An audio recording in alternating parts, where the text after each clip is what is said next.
Hi guys! Welcome back again to my channel. At for today's video nga ay may nagsuggest sa akin na bank naman yung gawan ko ng review. At since katatapos lang din ng loan ko dito, why not i-share ko nga din sa inyo yung step by step na ginawa ko dahil nakapag-loan lang naman ako ng 300,000 pesos at dito legit at wala kang matatanggap na harassments at kung ano-anong pananakot. So sa may 300,000 pesos nga ang na-receive ko is 282,000 at kinaltas na dito yung mga other charges or fees. Hindi kagaya ng mga nauuso ngayon na loan online, lalo na sa may Facebook. Napakarami diyang naglipan at nagsulputan ng mga nag-aalok ng loan tapos dadaling ka sa Telegram. At ang worst pa ay hihingan ka ng pera sa may GCash na pambayad ko nun sa may service fee, may namali kang number dito sa may bank account mo. Kailangan mong mag-send ng another fee at kailangan na naman ng OTP.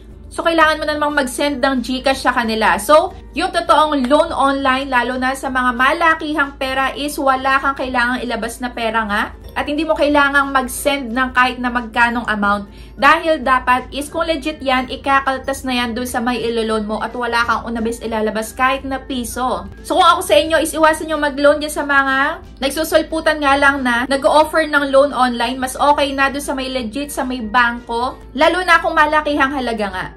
So, in this video nga, i-share ko sa inyo kung ano yung mga step-by-step ko na ginawa, kung ano yung mga requirements para sa may teacher's loan, sa kabayan loan, at sa mga gustong mag-negosyo. So, ipapakita ko mamaya yung mga requirement. Pero syempre, kung bago ko pa lang dito sa may channel ko, ay huwag mo kalimutang mag-subscribe at pindutin mo na din yung notification bell para lagi kang maging updated sa mga next uploads ko. At sumali ka na din sa may GCash giveaway ko worth of 1,500 kada buwan yan. At sa aking dalawang cellphone giveaway for the month of December, kung paano sumali, kailangan lagi ka lang updated dito sa mga ina-upload ko. At huwag mo akong kalimutang i-PM dyan sa may Facebook page ko. So ayan, simulan na nga natin. So ako, ito nga yung niloan ko sa kanila. Ayan, 300,000 pesos for 36 months. At yung monthly amortization ko or yung makakaltas sa may sahod ko is 9,331.87.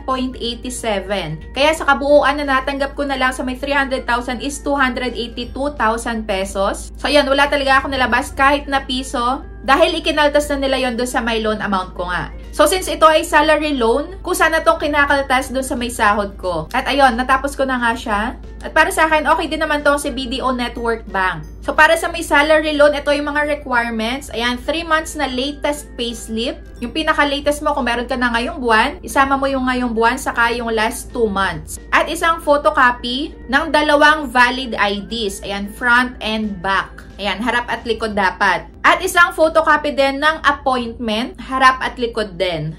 At isang perasong 1x1 or 2x2 picture. At ayon, email address. Dahil i-email nga nila dyan lahat ng mga details about sa may loan mo sa kanila. At ayun nga, halos isang linggo lang yung inantay ko at na-receive ko na din nga dito sa may ATM. Ginawa nila ako ng account. So ayun, kung natatakot kang hawakan yung iloloan mo ng as in cash talaga is pwede nga dito mo i-withdraw na lang sa may ATM.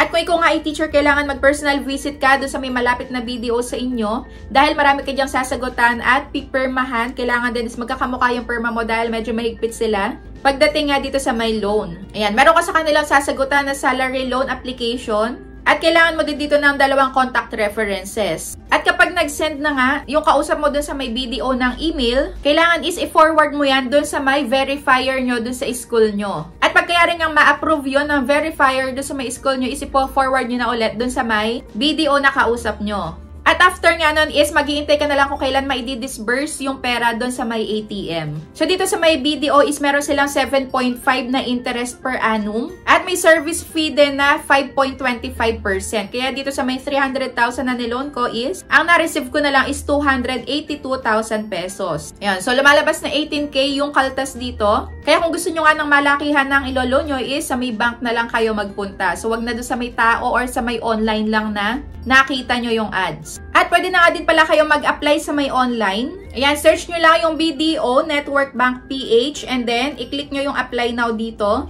Ayan, i-PM nyo lang sila dito at sagutan nyo kung ano yung mga hinihingi nilang information sa inyo. Or kung hindi naman, is pwede na kayong mag-direct doon sa may website nila. So dito nga sa may website, makikita nyo dyan, meron silang ino-offer na negosyante loan na pwede nyo magamit nga na kapital para mas palaguin pa yung negosyo nyo. Yan, so pwede ka dito makapag-loan ng hanggang 1 million at pwede nyong bayaran ng hanggang 24 months. Ayan, 2 taon. At dito is walang collateral para sa may loans na hanggang 500,000. So, ito naman ngayon yung mga requirements. Para sa may minimum qualification, kailangan at least 2 years ka nang nagpapatakbo daw ng negosyo at yung minimum na weekly sales mo ay 30,000. Para sa initial requirements, kailangan mo ng valid government-issued ID, business permit, syempre, proof of residence at proof of sales. Yan, kapag nag-apply ka daw dito is pwede mong makuha yung loan mo in 3 to 5 days lang. So, dito sa may online, pwede ka nang mag-fill up ng personal information mo. Yan, business information. At sagutan mo lang yung iba pa na yan. At ayun, mag-agree ka lang dito sa kanilang terms of service and then submit. So, yan, itayin nyo lang dahil may tatawag sa inyo dyan para sa iba pang information na kailangan nyo i-provide sa kanila. At last nga, meron ditong Kabayan Loan. So, ito ay multipurpose loan para sa mga pre-qualified BDO or BDO Network Bank Kabayan Savings Account Holders. Ayan. So, maaari ka daw makahiram dito ng 30K hanggang 300,000. At sino nga ang maaaring makapag-avail? Ayan, yung mga pre-qualified na BDO at BDO Network Bank Kabayan Savings Account Holder na merong good deposit and savings behavior, 21 to 70 years old at may isang valid government ID. Yan, pwede mo daw ito magamit na pang negosyo, pang home renovation, pang tuition fee. Ayan, pwede daw kayo mag-apply dito. So yan, click nyo lang yung apply now dito at may sasagutan din kayo dyan na personal info nyo at antayin nyo lang din na may tumawag sa my number nyo. Para sa iba pang details about sa my loan na gusto nyong i-apply nga sa kanila. Or kung hindi naman is, pwede nyo na din i-download itong form na to. At yan yung mga sasagutan nyo kapag nag-apply kayo ng loan dito sa my BDO. So yan, ipa-flash ko na lang din dito. Ayan, 3 page yan. Pwede nyo i-print yan at sagutan nyo na din. Para kapag pinapunta kayo sa may nearest BDO Network Bank na palapit sa inyo, ayan, meron na kayong kopya or meron na kayong hawak ng sinagutan nyo. So, yun lang. Kung meron pa kayong gustong itanong about dito sa may BDO Network is, i-comment nyo na lang din dyan sa may comment section para mabasa ko din at try kong sagutin yan lahat. So, para sa akin is, okay na okay talaga kung sa bangko na lang kayo mag-loan kaysa sa may kung sino-sino lang dyan online. Para iwas na din sa mga manloloko. At wag na wag kayong maglalabas ng pera para lang makuha nyo yung ilo-loan nyo. So, yun lang. Thank you for watching.